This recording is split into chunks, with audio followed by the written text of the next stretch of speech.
The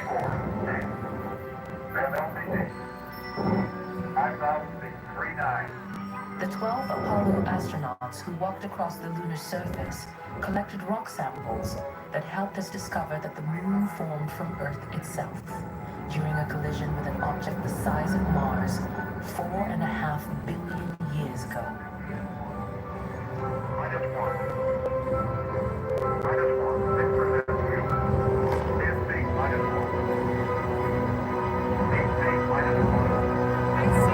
There's no recording allowed of the show, okay? Thank you. Looking at the moon on a clear night, you can see darker patches that are ancient lava flows, telling us the moon was once volcanically active, just like Earth. But those days are long gone. The craters littered across the lunar surface are the scars of impacts made by comets and asteroids over billions of years. They show us it's been a long time since the moon was a dynamic world.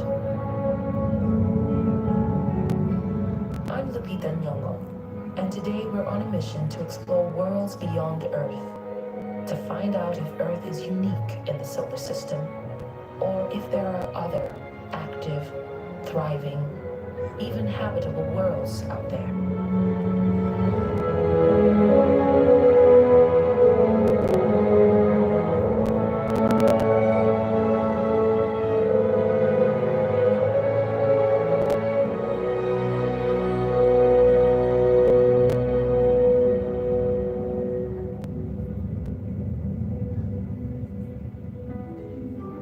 While humans haven't physically traveled farther than the moon, for decades we've been launching spacecraft to investigate the giant disk of objects orbiting the sun. These robotic explorers are programmed to gather and send data back to Earth, allowing us to experience the wonder of these distant places from the safety of our home. The planets closest to the sun were forged of rock and metal. Mercury, Venus, Earth, and Mars. The asteroid belt contains millions of rocky remnants from the formation of the planets. Despite their number, if you squeezed all the asteroids into one object, it would have a mass less than our moon. These asteroids mark the boundary between the inner and outer solar system. Our largest worlds sit on the cold side of the asteroid belt. They have no solid surfaces. Jupiter, Saturn, Uranus, and Neptune. Past the orbits of the planets, we enter the Kuiper Belt, home to millions of icy relics from the early solar system. Some will be knocked out of their orbits and become comets as they dive close to the sun. But the largest among them are frozen worlds, including the dwarf planet Pluto. The outermost region of the solar system is the mysterious Oort cloud, with trillions of icy objects that are barely held by the gravity of the distant sun. Gravity, which holds our solar system together, also ignited its birth.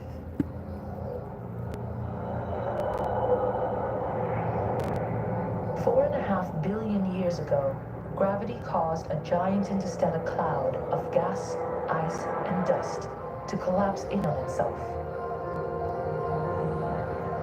A star, our sun, was forged in the center, surrounded by a swirling disk of debris. Within this disk, a diverse set of objects formed: the planets, moons, comets, and asteroids that populate our solar system. This computer simulation shows how young planets form by gathering up material and carving out their orbits.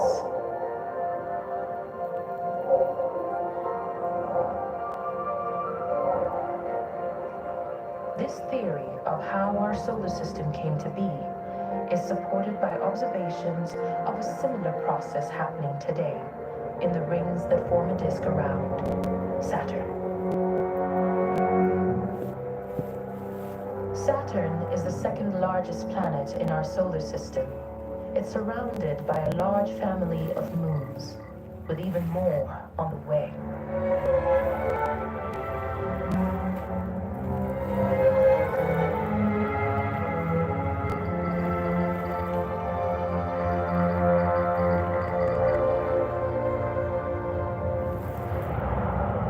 The Cassini spacecraft spent 13 years diving in and out of the Saturn system, capturing close-up images of its dynamic rings.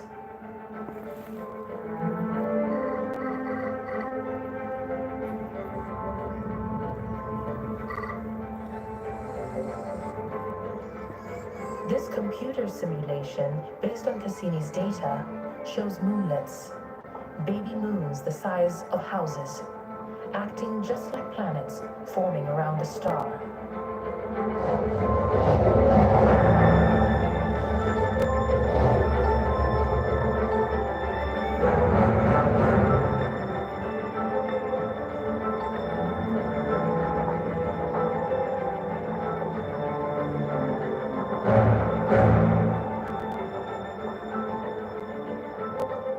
Most of these moons will break apart before maturing, but others could develop into unique worlds for future explorers to discover.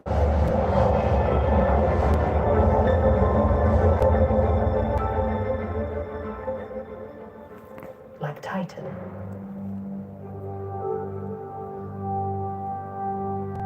Titan is Saturn's largest moon, bigger than the planet Mercury.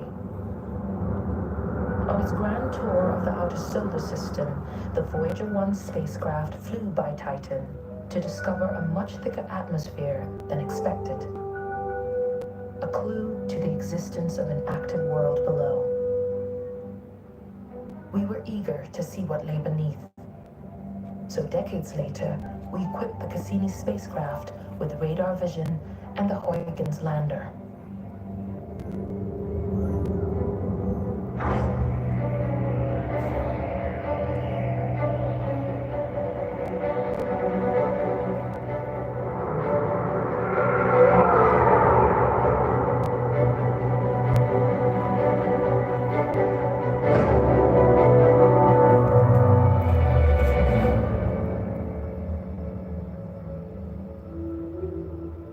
Titan's surface was a shocking contrast to our own moon's cratered terrain. Huygens beamed home images that virtually transported us to an almost Earth-like world, 1.4 billion kilometers away.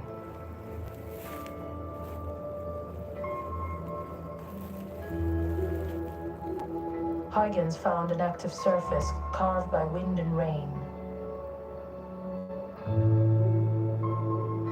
But Titan is far too cold for liquid water, so rain here is made of methane, natural gas condensed to liquid, which evaporates from the surface to form clouds, just like water does on Earth.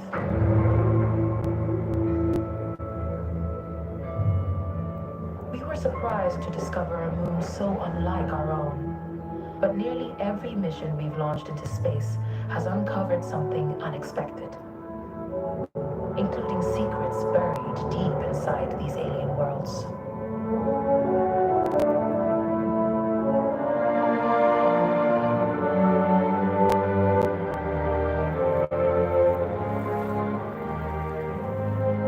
Take Saturn's neighbor, Jupiter, a planet with a mass greater than all the others combined, with its own large family of moons.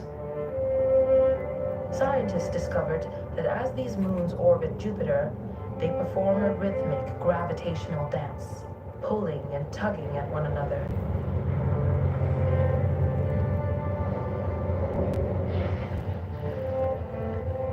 interior of colorful Io is squashed and stretched by these forces, just as the tug of Earth's moon causes our ocean tides.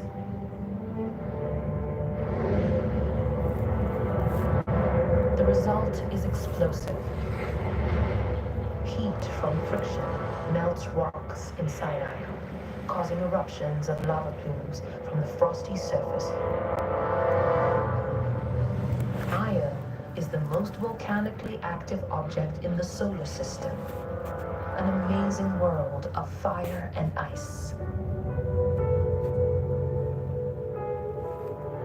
The effects of an active interior can extend well beyond a world's surface. The Galileo spacecraft mapped a giant invisible magnetic field around Jupiter. This magnetic field is generated by Jupiter's hot insides, where liquid metallic hydrogen churns around the planet's core.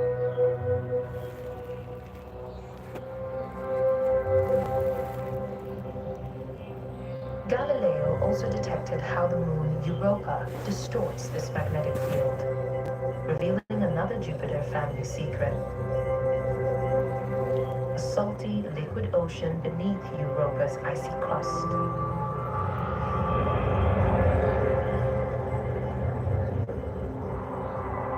This alien sea contains more liquid water than in all the oceans on Earth.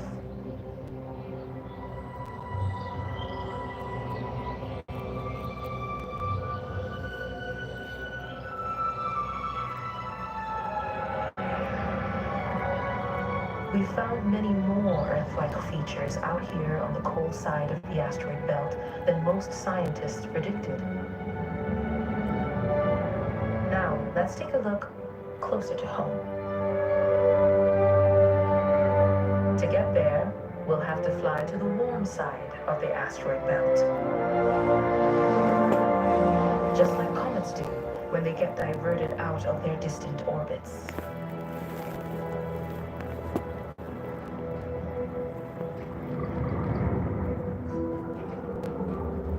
The Rosetta spacecraft took 10 years to chase down its target, Comet 67P, a frozen object just a few kilometers in size. As Rosetta closed in, its instruments went to work analyzing the comet, finding not only frozen water and rock dust, but organic matter, including amino acids, the basic building blocks of life. Months later, as the comet got closer to the sun, Rosetta saw how 67P's ice was heated and transformed into gas that streamed off into space, carrying organic matter and dust grains with it.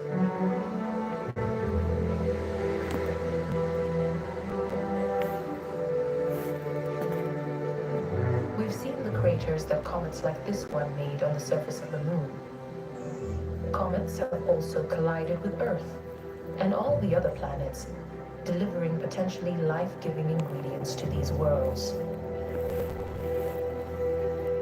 But for these ingredients to nurture life, they need to be held in the right conditions, somewhere not too hot and not too cold, where liquid water is abundant. We find this environment in the Goldilocks zone, nestled between Mercury, which is too hot, and the asteroid belt, where temperatures drop too low. It includes Venus, Earth, and Mars.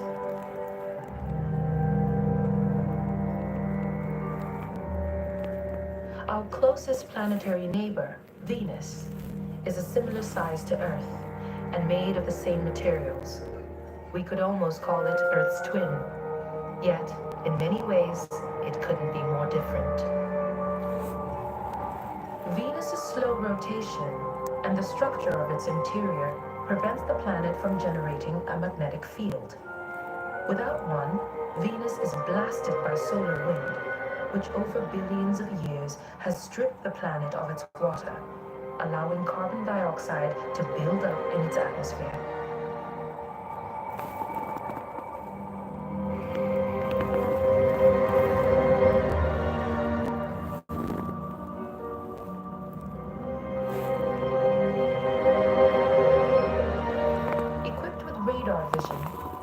Magellan's spacecraft peered through Venus's thick haze.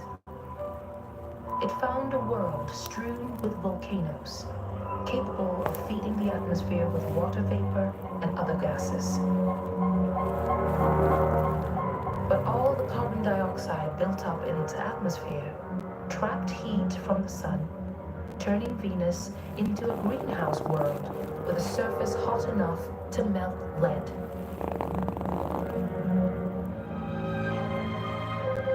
Going to Venus deepened our understanding of global warming. It showed us that pumping carbon dioxide into our own atmosphere leads to rising temperatures and threatens life on Earth.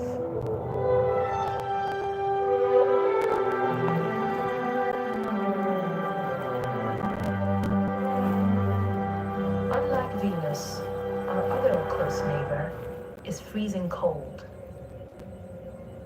We know a lot about Mars because we've sent dozens of orbiters, landers, and rovers to explore its atmosphere and surface. Mars has the largest volcanoes in the solar system. Long ago, volcanic eruptions generated a thick atmosphere.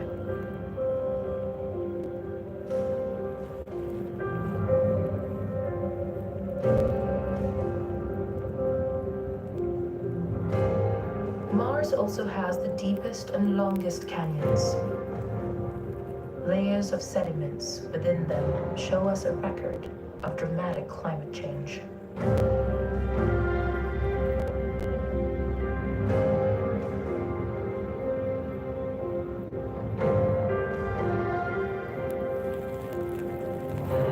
Our missions have also shown us that Mars once held underground aquifers of liquid water. Catastrophic flooding occurred when these aquifers collapsed, carving the spectacular landscape we see today.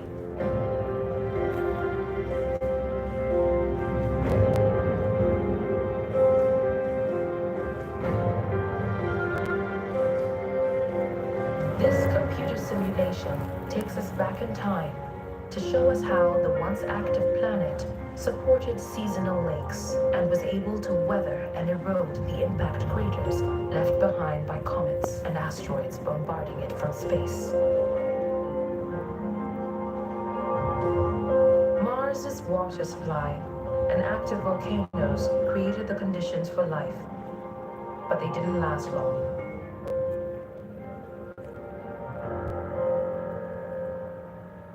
Mars is about half the size of Earth, so its insides cooled faster. Its volcanoes became inactive, and the magnetic field decayed away. Mars lost most of its atmosphere, leaving behind a dry, frozen desert, a failed Earth. It was around the same time that Mars was giving up, approximately 3.5 billion years ago, that life on Earth was just getting started.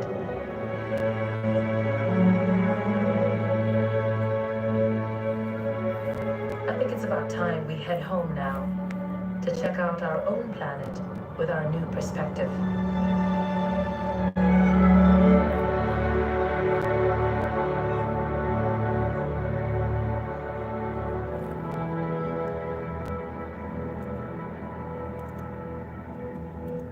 Unlike Venus and Mars, Earth is surrounded by a magnetic field. It forms a shield that deflects the solar wind, enabling life to flourish.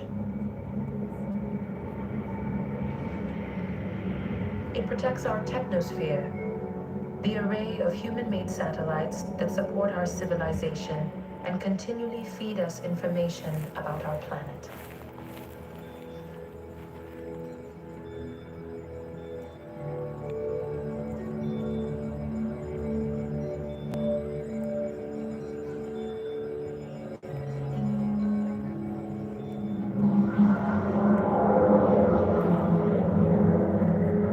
Earth's magnetic field is generated by our hot dynamic insides, where liquid iron churns within our outer core.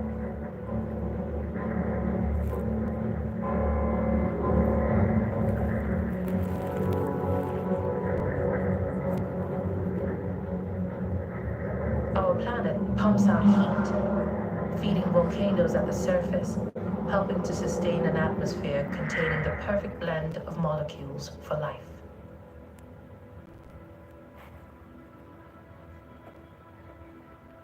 Earth has it all. It is just the right size, located in just the right place, bringing together all the right ingredients, which over the course of billions of years led to the evolution of complex life.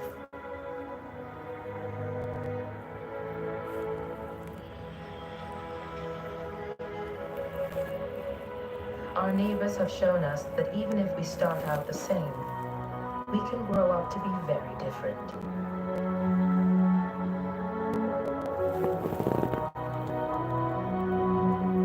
Earth truly is a grand oasis in the vastness of space. Now, it's up to us to sustain it.